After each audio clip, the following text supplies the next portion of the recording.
Olá pessoal, tudo bem? Thiago da Capitalizo falando. Antes de mais nada, peço aí para quem não é inscrito se inscrever no nosso canal e se gostar do vídeo dá um like e compartilhe. Assim, para quem ainda não ativou o sininho para receber as notificações dos novos conteúdos, fique à vontade. Hoje, pessoal, quero fazer para vocês a apresentação do HFOF 11 do Red Top 3, que é um outro fundo de fundos imobiliários, né? Na semana passada a gente tinha falado a respeito do BCFF 11.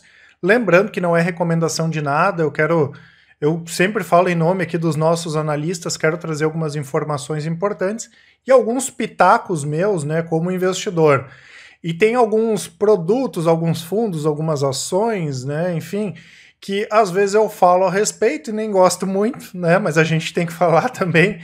E tem outros produtos aí, outros fundos, outras ações que eu gosto bastante, inclusive eu gosto como investidor e esse aqui é um caso, né, que tanto a gestora Red quanto esse fundo imobiliário. Tá? A Red é uma gestora relativamente nova, mas que traz uma bagagem incrível de pessoas que trabalham juntas aí desde 2003, que foram responsáveis pela estruturação da parte da Red em Grifo, né, que hoje é a Credit Suisse Red em Grifo, que também faz a gestão e administração de alguns fundos imobiliários, como a HGLG, como a HGRE, enfim, vários outros, né? E a Red tem o comando do André Freitas, que para quem conhece é um dos maiores especialistas, não só do mercado imobiliário, mas também como do mercado, né? Do mercado de bolsa. Isso, né? Para mim e para a gente aqui é bastante importante. Ele traz um toque de para esse fundo aqui de um gestor bem raiz de gestão ativa, né? Porque a gente tem alguns fundos que teoricamente seriam de gestão ativa, mas o gestor compra e deixa ali parado. E aqui é ao contrário, né? Aqui eles têm um intuito sim de gerar muita renda para os cotistas, né? Através de proventos, seja dos fundos imobiliários e também com o ganho de capital, né? Lembrando que o fundo imobiliário ele tem que distribuir pelo menos 95% dos proventos de 6 em 6 meses, né? E a maioria acaba distribuindo aí de forma mensal. E eu gosto porque ele não tem, entre aspas, frescura, né? Nem para comprar algum fundo imobiliário ou para vender algum fundo imobiliário, né? E a gestora e o André, eles conhecem muito, por exemplo, a respeito do mercado de shopping centers, né? Quem já ouviu o André falando a respeito sabe do que eu estou falando. Inclusive, já caíram no colo deles alguns fundos, como por exemplo o HGBS, agora o FIGS, né, mudou a gestão, a Red vai ficar com a gestão do fundo, então também eles conseguem pegar alguns casos de fundos que tinham um problema e ajustar, tá? Lembrando que o fundo recém saiu de uma emissão de novas cotas, né? E como ele é um fundo de fundos, ele deve fazer novas emissões aí ao longo do tempo. Então, para quem não conhece, pessoal, o fundo é o Red Top FOF 3, o HFOF 11, ele tem uma liquidez bacana e é tranquilo para negociar. Como eu falei, é um fundo mais novo, o objetivo dele é comprar cotas de novos fundos. A gente percebe que o gestor ele não demora muito também, quando faz a captação, já consegue colocar no mercado, né? O início das atividades desse fundo foi no dia 27 de fevereiro do ano passado. A administradora e a gestora é a Red. Ele tem uma taxa de administração de 0,6% ao ano sobre o valor de mercado, né, caso integre o IFIX, e 20% sobre o que excedeu o IFIX de forma semestral. Tá? Então o código HFOF 11 não tem prazo determinado, né, e ele aceita investidores no geral. Aqui, considerando o relatório, o último relatório dele, a cota patrimonial dele estava 99,35 e a cota de mercado 103,91. Hoje ele está operando aí na casa de um PVP de 1,09 vezes, ele está em torno de 8,5% a 9% acima do valor patrimonial, lembrando que até o ideal aí para fundos imobiliários que compram cotas de outros fundos é quando ele consegue negociar próximo aí ao seu valor patrimonial, um fundo hoje com 8.604 cotistas. Lembrando que eu vou colocar essa apresentação, que é o último relatório deles, eu vou colocar aqui nos comentários. Eles sempre trazem alguns comentários mais macroeconômicos aqui na parte inicial, isso que eu vou pular, depois vocês dão uma olhada, né? Traz o desempenho ali do mês. E aqui para vocês terem uma ideia em relação a essa questão do giro da carteira, né? Claro que o gestor ele precisa ter um ambiente favorável para fazer giro, né? Principalmente quando o mercado está ou especialmente quando o mercado está subindo. Para vocês terem uma ideia, aqui no ano, até o fechamento de maio, foram 100 milhões de reais de compras realizadas, né? E 93,6 milhões em vendas. Então, como eu falei, ele vai buscando oportunidades, não só em emissão de cotas, né, mas acabou aproveitando algumas emissões de cotas, como, por exemplo, a do SDI, né, que é um outro fundo de logística que eu gosto bastante. Então, ele tem um giro maior aí do que boa parte dos fundos de fundos, tá? Quando a gente fala em termos de yield, né, de proventos, ele pagou R$ 1,30 no mês de maio, tá, que é o pagamento agora em junho. Teve um desempenho total em maio na casa de 2,64%. Né? Depois a gente vai falar um pouquinho a respeito aqui desse R$ 1,30. Então, na parte de investimentos, ele comenta em relação a essa questão de ter aumentado a exposição no SDI, né? Também no HGCR11, né, o Fundo de Recebíveis Imobiliários da Credit Suisse, e também aqui um aumento de exposição no TB Office, e nas vendas uma redução no HGBS, né, do Red Brasil Shopping, e também realizaram uma venda aqui na posição do BRCR11, do BC Fund, e também uma venda aqui do FVBI, tá? Essa aqui é a carteira dele, está bem posicionado, né? 97% da carteira em fundos imobiliários e só 3% da carteira em renda fixa. Aqui são os segmentos, né? 13% shopping, 32% corporativo, 22% agências bancárias, 19% logístico e 14%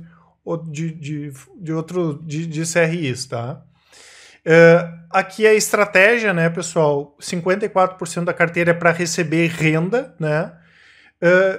Renda e ganho 15% e ganho de capital 32%, que são aquelas posições que a gente chama de posições mais táticas, né, que ele não vai levar para o longuíssimo prazo, né, que são aquelas posições que ele enxerga oportunidades, né, o gestor enxerga oportunidades mais pontuais, e aqui vocês vão ver a carteira com a participação de todos os fundos, né, HGBS, o Banco do Brasil Progressivo, HGCR, o Terra, o CEOC, o SG, o GRLV, o Santander Agências, TB Office, o FEX, que é de CRIs, BRCR, RBVA, FVBI, FIB, PRSV, o Quineia, BBRC, Euro 11 e assim por diante, né? Então ele tem uma carteira bem diversificada, mas também, né, se a gente olhar aqui ela é diversificada no total, mas se olhar em termos percentuais, aqui ela é bastante concentrada quando a gente pega as primeiras 7, 8 posições do fundo, tá?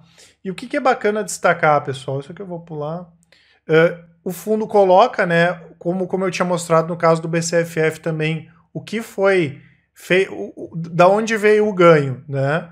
No caso aqui em março tinha sido R$ 1,16 o pagamento em função de vendas de ativos, né, com ganho de capital, e R$ 1,03 de rendimentos, tá? Que ele recebeu dos outros fundos. Claro que aqui tem a posição também dos dividendos extraordinários do BRCR aqui, que acabaram inchando um pouco os resultados, tá? E é bacana, pessoal, que ele coloca aqui os ganhos projetados. Por quê? Porque tem muita gente que olha que ele vai pagar R$ 1,30, e se a gente pegar hoje no mercado, deixa eu só botar aqui a calculadora, hoje no mercado ele fechou a 108,50. Tem muita gente que só olha esse R$ 1,30, vai lá, divide R$ 1,30 por 108,50, multiplica por 100, pô, vai pagar 1,20% de yield. Eu quero esse aqui porque ele paga 1,20% de yield ao mês. A gente não pode esquecer que boa parte da receita dele vem desse ganho de capital. Então eu acho bacana ele já ter colocado aqui uma previsão mínima, que seria o retorno com o que ele receberia de provento dos outros fundos imobiliários, justamente para não vender aquela falsa sensação de que ele vai ficar pagando R$ 1,30 ao mês. E como a gente conhece os investidores, a maioria olha um mês, né? Quem diz que vai olhar, vamos dizer, 2, 3 meses atrás, né? Ainda tem gente que olha um pouquinho mais, mas tem muita gente que olha só o pagamento do mês e projeta aquilo ali como se fosse um pagamento mensal. Então, para não frustrar e ser bem transparente em relação a isso, ele já colocou essa questão aqui dos ganhos projetados. Claro que se houver ganho de capital, né, em junho, ele conseguir fazer essas operações e tiver ganho de capital, o pagamento em julho pode ser maior do que 57 centavos, tá, pessoal? Isso que eu queria passar a respeito desse fundo, bem bacana. Pessoalmente, como investidor, gosto, por exemplo, quando a gente fala aí em termos de fundos geradores de renda, gosto mais desse tipo de fundo aqui do que fundos de CRI. Por exemplo, não vou comparar um fundo com o outro, mas o meu perfil é muito mais desse fundo aqui, ainda mais com o André como gestor, tá? Lembrando que hoje o yield dele em 12 meses está na casa de 8,63%, aí considerando o fechamento do mês de maio, e desde a oferta inicial, da oferta pública dele, em 2018, o yield dele está na casa de 9,3%, né? E aqui, pessoal, tem o gráfico, só mostrar aqui o gráfico de desempenho dele.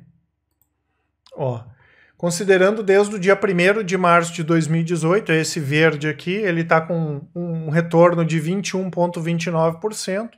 Aqui embaixo o IFIX com um retorno de 11,18%. E mais abaixo aqui o CDI com ganho de 6,4%. Então até agora conseguindo entregar o objetivo dele, que é render aí acima do CDI. Tá certo, pessoal? Né? Para quem quiser conhecer a respeito dos nossos produtos de recomendação, nós temos o produto Top Renda Fixa, que são recomendações de renda fixa, tesouro direto, o Top Fundos, que é onde nós temos as recomendações de fundos imobiliários, também recomendações de fundos de ações, renda fixa, multimercado. O Invista em Ações são recomendações de ações por longo prazo. O Carteiras Capitaliza, que é a junção do Invista em Ações, do Top Fundos e do Top Renda Fixa. O Full Trader, que é o nosso produto de recomendações de curto prazo. E o Capitalizo Completo, que é a junção de todos os produtos com desconto bem bacana. Deixo também aqui a parte dos relatórios grátis, para quem quiser baixar algum relatório com uma abordagem mais fundamentalista, mas para conhecer mesmo. Para baixar, é só colocar o nome e o e-mail de vocês, assim vocês vão fazer parte do nosso mailing semanal, e colocando o telefone, nós vamos convidar vocês para fazer parte da nossa lista do Whats. E para fazer parte da lista do Whats direto, é só seguir o passo a passo que vai estar aqui na descrição. Lembrando que é lista, não é grupo, então vocês podem interagir com a gente, da mesma forma que eu vou deixar o nosso e-mail, nosso telefone, todos os nossos contatos aqui na descrição também. Tá certo, pessoal? Um abraço a todos e até mais.